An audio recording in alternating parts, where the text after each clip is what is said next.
Hello student, welcome to जू botany centre. I am विकास कुमार। तो पिछले कई दिनों से हम लोग चैप्टर 2 पढ़ रहे हैं। चैप्टर 2 जिनका नाम है sexual reproduction in flowering plant, उसमें हम लोगों ने क्या क्या पढ़ा अभी तक, पहले 2 मिनट रिकॉल कर लेते हैं, फिर हम लोग नेक्स्ट टॉपिक, इस टॉपिक के जो नेक्स्ट पॉइंट है उस पर बात करेंगे। तो रिकॉल करते हैं। सबसे पहले sexual reproduction in flowering plant में हम लोग क्या देखें, फ्लावर को स्टडी किए, फ्लावर का डिफरेंट रोल को देखें। उसमें जो है हम लोग एंड्रोशियम को देखें, एंड्रोशियम का यूनिट को स्टेमेन बोलते हैं। स्टेमेन के डिफरेंट पार्ट को देखें। स्टेमेन के जो एक पार्ट होते हैं एंथर, उसका जब ट्रांसवर्स सेक्शन कट किए तो उसमें माइक्रोस्पोरेंजियम को देखें हम लोग। माइक्रोस्पोरेंजियम का जब और मैग्नीफाई स्टडी किए तो उसमें जाके हम लोग पॉलन ग्रेन का फॉर्मेशन समझे। फिर हम लोग जो है गायनेसियम की ओर आए। गायनेसियम का जब स्ट्रक्चर को देखें, उसका यूनिट को देखें, तो पिस्टिल उसका यूनिट होते हैं, उसका स्ट्रक्चर को देखें। तो पिस्टिल का 3 पार्ट्स होते हैं। उसमें हम लोग ओवरी के बारे में डिटेल इन्फॉर्मेशन कलेक्ट किए। ओवरी को जब देखें तो उसके अंदर ओव्यूल पाए जाते हैं, और ओव्यूल को जब डिफाइन किए तो उसी में हम लोग क्या देखें, मेगास्पोरोजेनेसिस देखें, मेगास्पोरेंजियम देखें। मेगास्पोरेंजियम कैसे डेवलप कर जाते हैं एम्ब्रायो सैक में, उसको भी देखें। जब हम लोग मेल और फीमेल गैमेट का दोनों फॉर्मेशन समझ गए, उसके बाद जब दोनों आप पहले पढ़े थे प्री फर्टिलाइजेशन इवेंट में, सबसे पहले होते हैं गैमेटोजेनेसिस, फिर होते हैं गैमेट ट्रांसफर। तो गैमेटोजेनेसिस हम लोग समझ चुके थे। अब हम लोग गैमेट ट्रांसफर पॉलिनेशन को समझे। पॉलिनेशन भी 2 टाइप्स के होते हैं। चलिए देखिए, on the basis of source of pollen grain pollination is 3 types, autogamy, geitonogamy and xenogamy, ये ऑलोगैमी या फिर क्रॉस पॉलिनेशन जो बोलिए।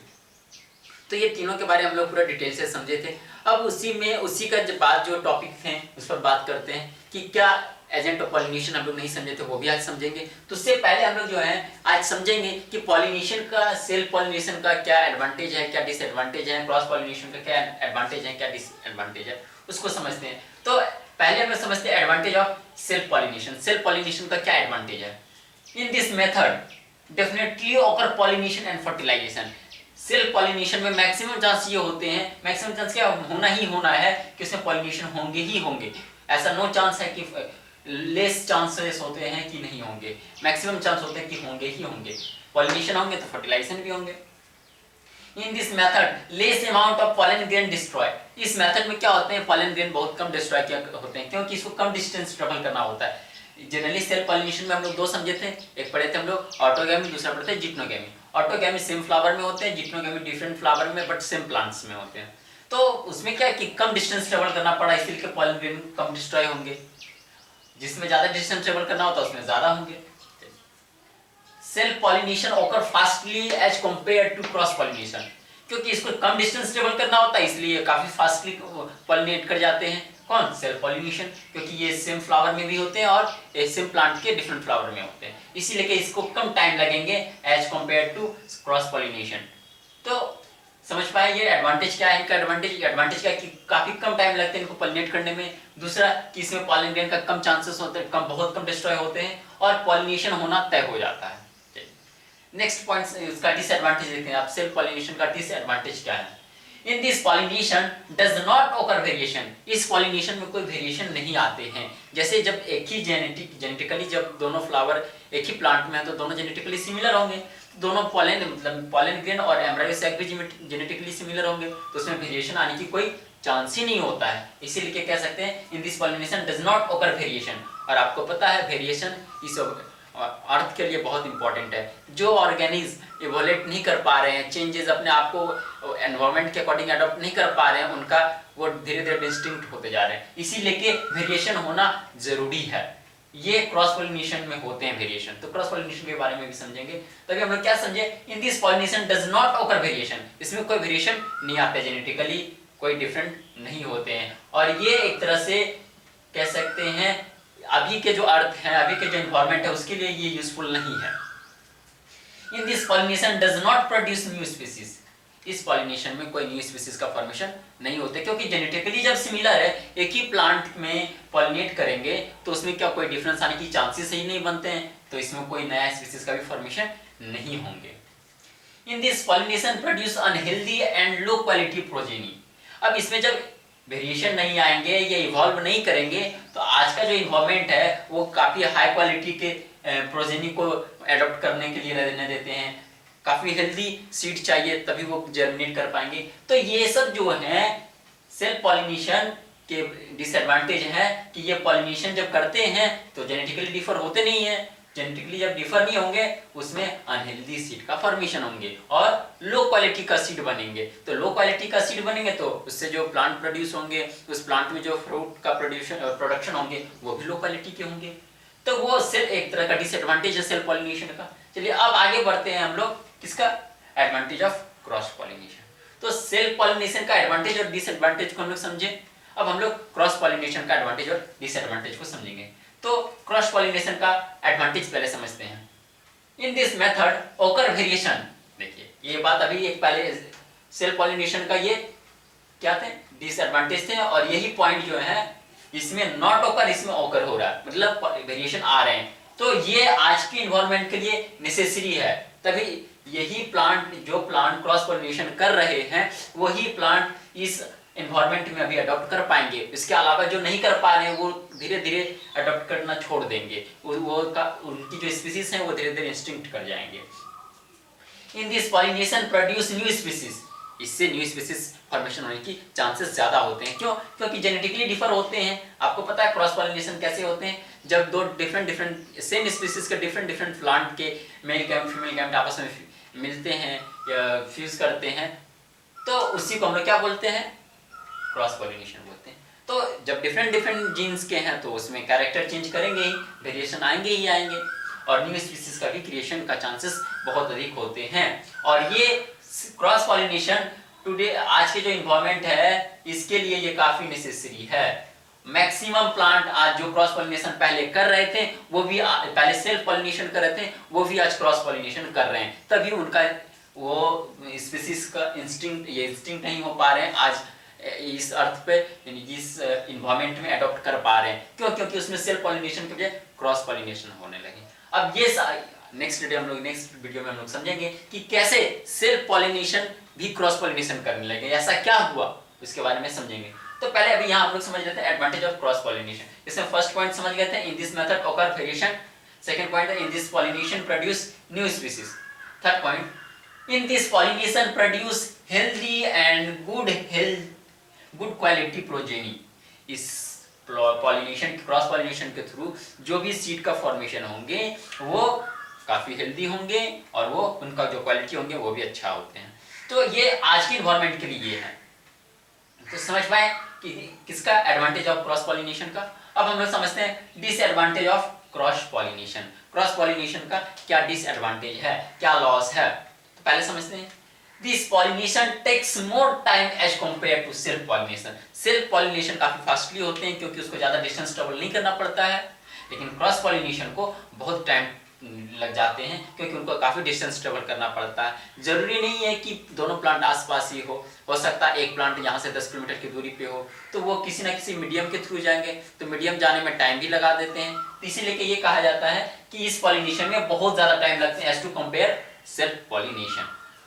इन this pollination many pollen grain destroy. अब मान लीजिए काफी डिस्टेंस ट्रेवल करना होता है तो क्या होता है कि बहुत सारे पॉलन वायबिलिटी उनके जीन पे डिपेंड करते हैं। तो पॉलन वायबिलिटी आप लोग समझे थे, पॉलन वायबिलिटी क्या होते हैं, पॉलन ग्रेन का लाइफ स्पेन को हम लोग पॉलन वायबिलिटी बोलते हैं। तो पॉलन वायबिलिटी एक डिफरेंट उनका लाइफ स्पेन होंगे, तो वो डिफरेंट टाइम तक ही अपने आप को सर्वाइव कर पाएंगे। तो बहुत ज्यादा डिस्टेंस ट्रेवल करना होगा तो बहुत सारा पॉलन ग्रेन डिस्ट्रॉय हो जाएंगे। कम पॉलन ग्रेन, इसके लिए जो है जो प्लांट क्रॉस पॉलिनेशन करते हैं वो सेल्फ पॉलिनेशन में जितना पॉलन ग्रेन बनाते हैं उससे ज्यादा क्रॉस पॉलिनेशन में बनना चाहिए क्योंकि अधिक से अधिक इसमें डिस्ट्रॉय हो जाते हैं। इन दिस मेथड मे बी और मे बी नॉट ओकर पॉलिनेशन। इस मेथड में हो सकता है कि पॉलिनेशन कर पाए या नहीं भी कर पाए, क्योंकि बहुत ज्यादा डिस्टेंस ट्रेवल करना पड़ेगा तो रास्ते में ही पॉलन वायबिलिटी का जो टाइम होते हैं वो पीरियड खत्म हो जाएंगे, तो वो फीमेल गैमेट तक जब नहीं पहुंच पाएंगे तो पॉलिनेशन का चांस नहीं होते। इसीलिए कि इसमें बहुत कम, ऐसा जरूरी नहीं है कि चांस हो भी सकते नहीं भी हो सकते, बहुत चांसेस होते हैं कि हो भी जाएंगे, बहुत कम चांसेस होते हैं कि नहीं हो। क्योंकि अब मान लीजिए कोई ऐसा प्लांट की स्पीसीज हम लोग मान लेते हैं जो बहुत कम पाए जाते हैं हमारे इंडिया में। मान लेते हैं एक यहाँ पे है आपके क्षेत्र में है और एक दूसरा जो है बहुत डिस्टेंस पे मान लेते हैं दिल्ली में हो, तो उतना डिस्टेंस को ट्रेवल करने में पॉलन वायबिलिटी का उनका जो लाइफ स्पेन होते हैं वो डिस्ट्रॉय कर जाते हैं, तो उसमें कम चांसेस होते हैं कि वो पॉलिनेट कर पाए और वो प्लांट मतलब न्यू सीड का फॉर्मेशन कर सके, ऐसा कम चांसेस होता है। अब मान लीजिए बहुत ऐसे प्लांट हैं जो काफी इर्द गिर्द में कहीं ना कहीं पाए ही जा रहे हैं, जिस वजह से वो पॉलिनेट कर पाते हैं। तो ये पॉइंट समझ पाए। In this method may be और may be not occur pollination, हो भी सकते हैं नहीं भी हो सकते हैं। Less chance occur pollination as compare to self pollination, इसमें क्या होते हैं कि बहुत कम चांस होता है कि पॉलिनेट कर पाए, किसके कंपैरिजन में, सेल्फ पॉलिनेशन के कंपैरिजन में। सेल्फ पॉलिनेशन में मैक्सिमम चांसेस क्या होते हैं कि वो होंगे ही होंगे, और इसमें लेस चांसेस होते हैं कि ये होंगे कि नहीं होंगे। तो अभी आप लोग समझ पाए advantage and disadvantage of self pollination, advantage and disadvantage of cross pollination. इनको आप लोग नोट कीजिए। इसके बाद हम लोग बात करेंगे एजेंट ऑफ पॉलिनेशन। चलिए नोट कीजिए। तो भी हम लोगों ने advantage and disadvantage of cross pollination and self pollination को समझे। अब हम लोग जो है अब बात करेंगे एजेंट ऑफ पॉलिनेशन। पॉलिनेशन तो समझ गए कि पॉलिनेशन क्या होते हैं, transfer of pollen grain from anther to stigma is called pollination. तो पॉलिनेशन किसी ना किसी एजेंट के थ्रू होते होंगे। सेल्फ पॉलिनेशन जैसे ऑटोगैमी के लिए कोई एजेंट की जरूरत नहीं है, बट जिप्नोगैमी और जीनोगैमी के लिए एजेंट चाहिए पॉलिनेट करने के लिए। तो वही समझते कि कौन कौन से एजेंट होते हैं पॉलिनेशन के लिए।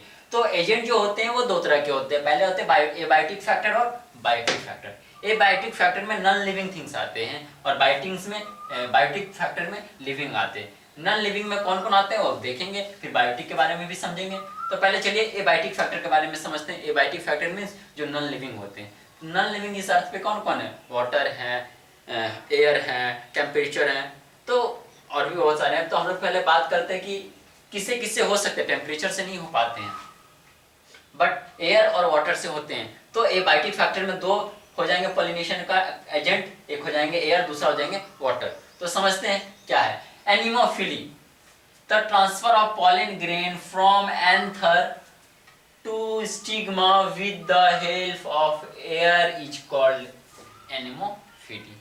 एयर के हेल्प से पॉलन ग्रेन का ट्रांसफर एंथर टू स्टिग्मा पर होंगे, जिससे हम एनिमोफिली बोलेंगे। इसका एग्जांपल है मेज और पाल। मेज में आप लोग मेज का प्लांट शायद में भी देखे होंगे। मेज में क्या होते हैं कि उसमें आप देखते होंगे पेडी लाइक स्ट्रक्चर होते हैं और एक हेयर लाइक स्ट्रक्चर पाए जाते हैं। वो दोनों फ्लावर है, एक मेल फ्लावर है, एक फीमेल फ्लावर है। जब पेडी के ऊपर वाला पोर्शन में देखिए, ये मेज के ऊपर वाला प्लांट, मेज के प्लांट के जब ऊपर वाला पोर्शन देखिएगा तो उसमें आपको पेडी लाइक स्ट्रक्चर देखने के लिए मिलेंगे बहुत सारे। ऐसे होंगे ऊपर में और ब्रांच बहुत सारे निकले होंगे ऐसे ऐसे, और इसमें ऐसे ऐसे पेडी लाइक स्ट्रक्चर पाए जाते हैं, आप देखे होंगे। तो ये जो होते हैं ये होते हैं मेल रिप्रोडक्टिव फ्लावर, ये वाला होता है मेल। और इसके जस्ट नीचे जो नीचे वाला होता है, ये मान लेते हैं मेज का प्लांट है, तो ऊपर में तो ऐसे होते हैं, और नीचे जहां पे आप देखते हैं मेज का फॉर्मेशन होते हैं, मेज का सीड पाए जाते हैं, वहां पे आप देखते होंगे ऐसे करके यहाँ पे हेयर लाइक स्ट्रक्चर बहुत सारा निकला हुआ रहता है। तो ये हो गया आपका फीमेल फ्लावर और ये हो गया आपका मेल फ्लावर। तो मेल फ्लावर जनरली जो है एनिमोफिली पॉलिनेशन करने वाले, जो एयर के थ्रू पॉलिनेशन करते हैं, वो उस प्लांट में क्या होते हैं कि जो मेल फ्लावर होते हैं वो ऊपर में होते हैं और फीमेल फ्लावर नीचे होते हैं। तो इसमें क्या होता है, ये जो मेल फ्लावर है यहाँ से पॉलन ग्रेन का फॉर्मेशन होंगे।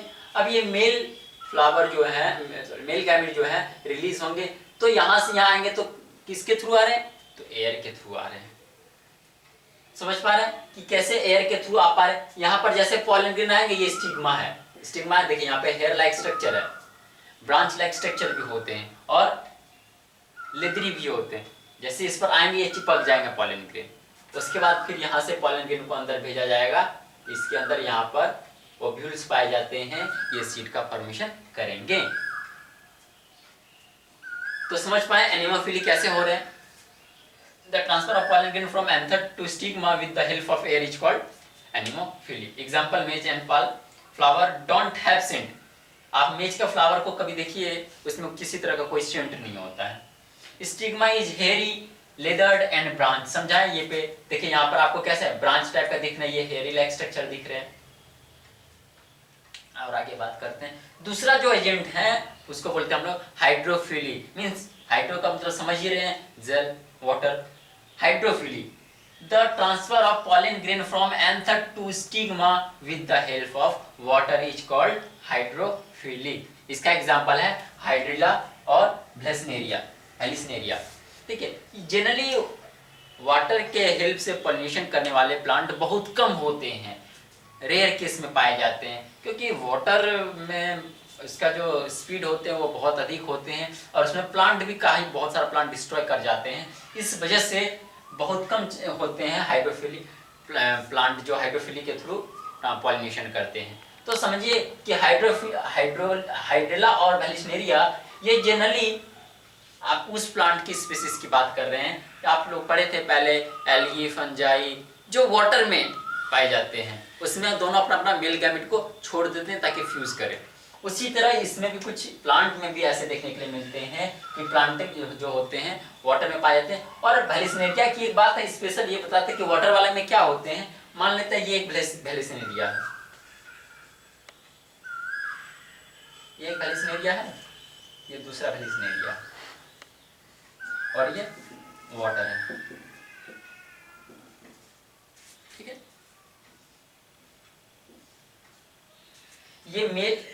ये मान लेते हैं मेल वाला फ्लावर है और ये फीमेल वाला फ्लावर है। ठीक है, तो जो फीमेल वाला फ्लावर होते हैं वो पाए जाते हैं वाटर के सरफेस पे, और मेल वाला जो फ्लावर होते हैं वो वाटर के अंदर पाए जाते हैं, अंदर में यहाँ पे मान लेते हैं। क्यों अंदर में पाए जाते हैं? आपको पता है कि वाटर के अंदर जब कोई भी सब्सटेंस को डालते हैं तो वो ऊपर चले आते हैं, तो जैसे पॉलन ग्रेन यहाँ से रिलीज होंगे तो ये वाटर के सरफेस पर आ जाएंगे, और वाटर के सरफेस पर कौन होते हैं? फीमेल फ्लावर होते हैं। मतलब कह सकते हैं आप यहाँ पर स्टिग्मा प्रेजेंट है और ये स्टिग्मा इस पॉलन ग्रेन को अटैच कर लेंगे, उसके बाद ये ओव्यूल के पास पॉलन ग्रेन के न्यूक्लियस को भेजेंगे ताकि फर्टिलाइजेशन हो सके। तो इसमें वाटर वाले में क्या होंगे, देखिए पहले हम लोग समझे क्या, एनेमोफिली जो प्लांट होंगे जो एनेमोफिली के थ्रू पॉलिनेशन करते हैं, एयर के थ्रू करते हैं, वैसे प्लांट में क्या होंगे, मेल गैमेट जो मेल फ्लावर जो ऊपर में होंगे और फीमेल फ्लावर नीचे होंगे। और वाटर वाले में क्या है कि मेल फ्लावर जो है वो नीचे होंगे, वाटर के अंदर होंगे, और वाटर के सरफेस पे फीमेल वाला होंगे। समझ पाए? चलिए इसको नोट कीजिए। अब इसके बाद हम लोग बात करेंगे बायोटिक फैक्टर। मतलब बायोटिक फैक्टर कौन कौन से ऐसे हैं ऑर्गेनिज्म जो पॉलिनेशन में हेल्प करते हैं। चलिए इनको नोट कीजिए।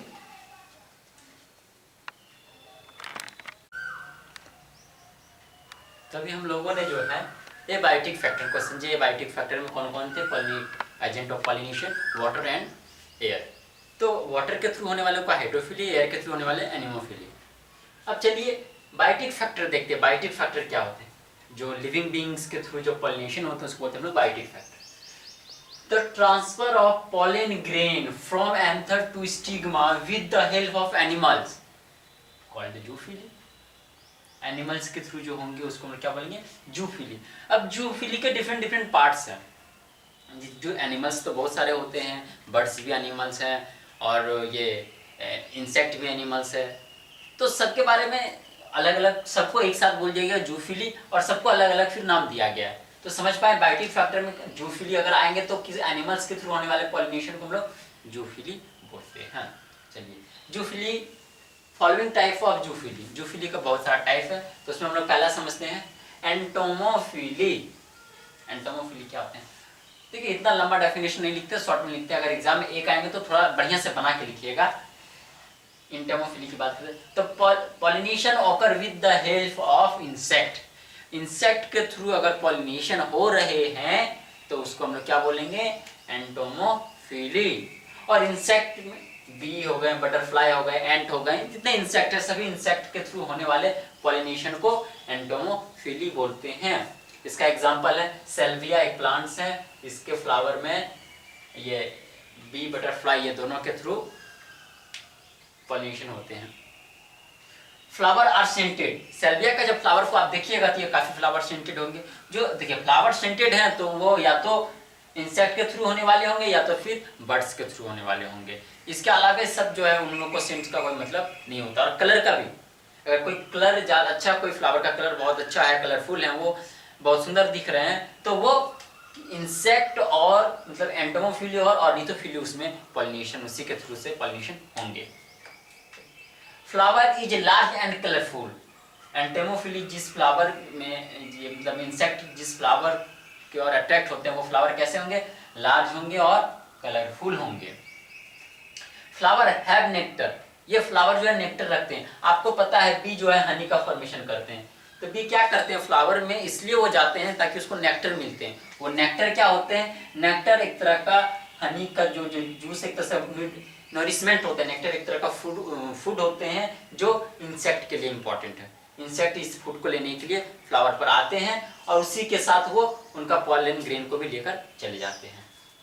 तो समझ पाए कि ये जो है एंटोमोफिली के लिए क्या होना चाहिए, इसके लिए पहले फ्लावर सेंटेड होना चाहिए, दूसरा फ्लावर बड़ा होना चाहिए, कलरफुल होना चाहिए, और तीसरा उसमें नेक्टर प्रेजेंट होता है, तभी जाके वो अट्रैक्ट करते हैं। दूसरा है ऑर्निथोफिली। ऑर्निथोफिली मीन्स होते हैं बर्ड्स के थ्रू होने वाला पॉलिनेशन को हम लोग ऑर्निथोफिली बोलते हैं। पॉलिनेशन ओकर with the help of birds called ornithophily. तो बर्ड के थ्रू जो होंगे वो उसको बोलेंगे ऑर्निथोफिली। आपको पता है बर्ड के लिए भी जो फ्लावर लार्ज होना चाहिए, उसका भी कलरफुल होना चाहिए, वो भी सेंटेड होना चाहिए। सेम इन एंटोमोफिली और ऑर्निथोफिली के लिए जो ये तीनों पॉइंट सिमिलर होंगे, ये तीनों इसके लिए भी होना चाहिए। ये इसका एग्जाम्पल क्या है, बॉम्बैक्स, बोस्टेनिया। बॉम्बैक्स जो होता है सेमल का प्लांट, आप लोग देखे हैं सेमल, सेमल को ही हम लोग बॉम्बैक्स बोलते हैं। और ये वास्तव में जो है बर्ड्स के थ्रू, बैट्स के थ्रू होते हैं, नाइट में पॉलिनेशन ये करते हैं। तो बॉम्बैक्स जो है ये देखिए बैट भी एक तरह का बर्ड ही है, इसीलिए यहाँ पे इसका एग्जाम्पल यहाँ पे दोनों में लिखे हुए हैं। तो समझ पाए ऑर्निथोफिली, बर्ड्स के थ्रू होने वाले पॉलिनेशन को हम लोग ऑर्निथोफिली बोलते हैं। Example Bombax, Oceania. तीसरा है कैरेप्ट्रोफिली। कैरेप्ट्रोफिली पॉलिनेशन होकर with the help of bats. Bats भी एक तरह का बर्ड है, तो बर्ड देखिए बर्ड्स के थ्रू होने वाले ऑर्निथोफिली, अगर सिर्फ पूछे बैट्स के थ्रू होने वाले तो कैरेप्ट्रोफिली। अदर बर्ड्स के बारे में नहीं बताया गया, सिर्फ बैट्स के बारे में ही एक नया नाम दिया गया कैरेप्ट्रोफिली। कैरेप्ट्रोफिली, कदम, कदम का ट्री देखे होंगे आप लोग, कदम का जो पेड़ होते हैं, ट्री होते हैं, वो भी बैट्स के थ्रू ही पॉलिनेट कर होते हैं। बॉम्बैक्स सेमल का ट्री, सेमल ट्रीज, ये भी बर्ड्स के, ये बैट्स के थ्रू ही होते हैं। तो कंफ्यूज नहीं कीजिएगा, अगर बर्ड्स के थ्रू होने वाले पूछते हैं तो आप कैरेप्ट्रोफिली मत अटेम्प्ट कर लीजिएगा, उसमें ऑर्निथोफिली ही मारिएगा। बट अगर पूछे स्पेशल बैट्स के थ्रू होने वाले तो कैरेप्ट्रोफिली, और इंसेक्ट के थ्रू होने वाले को एंटोमोफिली।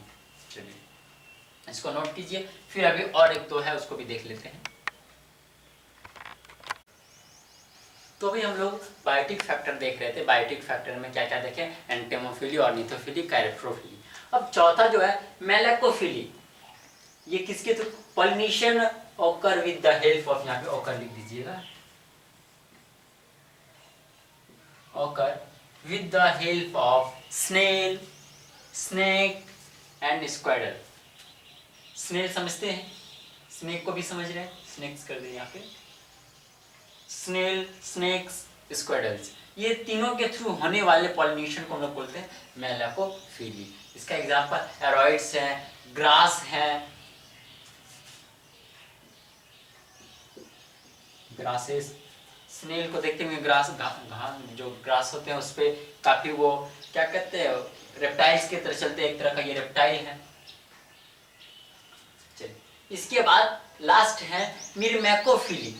आप अभी थोड़ी देर पहले समझे थे एंटोमोफिली, एंटेमोफिली इंसेक्ट के थ्रू होने वाले पॉलिनेशन को बोल रहे थे, बट एंट भी एक तरह का इंसेक्ट ही है, बट एंट के थ्रू, जैसे अभी बैट के थ्रू स्पेशल होने वाले को हम लोग क्या बोलते हैं, कैरेप्ट्रोफिली, उसी तरह बर्ड्स भी एक तरह का, ये बैट्स भी एक तरह का बर्ड है, तो एंट भी एक तरह का इंसेक्ट है, बट एंट्स के थ्रू होने वाले पॉलिनेशन को बोला गया मिरमेकोफिली। आप देखते हैं कुछ फ्लावर में बहुत सारे उसमें चींटी लगे होंगे, एंट लगे होते हैं, तो वो एंट उस पर क्यों लगे हुए हैं, क्योंकि वो पॉलिनेशन के लिए हेल्प करेंगे, पॉलिनेशन करवाएंगे। तो एंट के थ्रू होने वाले पॉलिनेशन को क्या बोलेंगे, मिरमेकोफिली। ये टर्म को मेडिकल में यूज किए जाते हैं, इसको ध्यान में रखिएगा, मिरमेकोफिली किसके थ्रू, एंट्स के थ्रू। तो अभी हम लोगों ने ये बायोटिक पहले क्या क्या पढ़े आज, इनको नोट कीजिए, फिर बात करते हैं। हम लोगों ने जो है आज पहले हम लोग बात की advantage and disadvantage of pollination, self pollination and cross pollination. उसके बाद हम लोग बात की agent of pollination. Agent of pollination two types के देखें, एबायोटिक फैक्टर और बायोटिक फैक्टर। एबायोटिक फैक्टर में कौन कौन थे? वाटर और एयर। वाटर के थ्रू होने वाले को पॉलिनेशन को हाइड्रोफिली, एयर के थ्रू होने वाले को एनेमोफिली। उसके बाद हम लोग बात की है किस पे? Biotic factor. बायोटिक फैक्टर में सबसे पहले हम लोग देखें इंसेक्ट के थ्रू होने वाले पॉलिनेशन को एंटेमोफिली बोले। उसके बाद बर्ड्स के थ्रू होने वाले पॉलिनेशन को ऑर्निथोफिली बोले। फिर बैट्स के थ्रू स्पेशल, वो भी एक तरह का बर्ड है, फिर बैट्स के थ्रू होने वाले पॉलिनेशन को कैरेप्टोफिली। उसके बाद हम लोग स्नेल, स्नेक और स्क्वायरल्स के थ्रू होने वाले पॉलिनेशन को मेलाकोफिली बोले। और स्पेशल एंड के थ्रू होने वाले पॉलिनेशन को मिरमेकोफिली बोले। तो समझ पाए एजेंट ऑफ पॉलिनेशन। अब हम लोग नेक्स्ट डे बात करेंगे, इसके बाद वाले टॉपिक जो है वो देखेंगे, आउटब्रीडिंग डिवाइस को समझेंगे, पॉलन पिस्टल इंटरेक्शन को समझेंगे। तो आज यहीं तक रहने देते हैं, नेक्स्ट डे हम लोग नेक्स्ट टॉपिक पर बात करेंगे। चलिए इनको नोट कीजिए।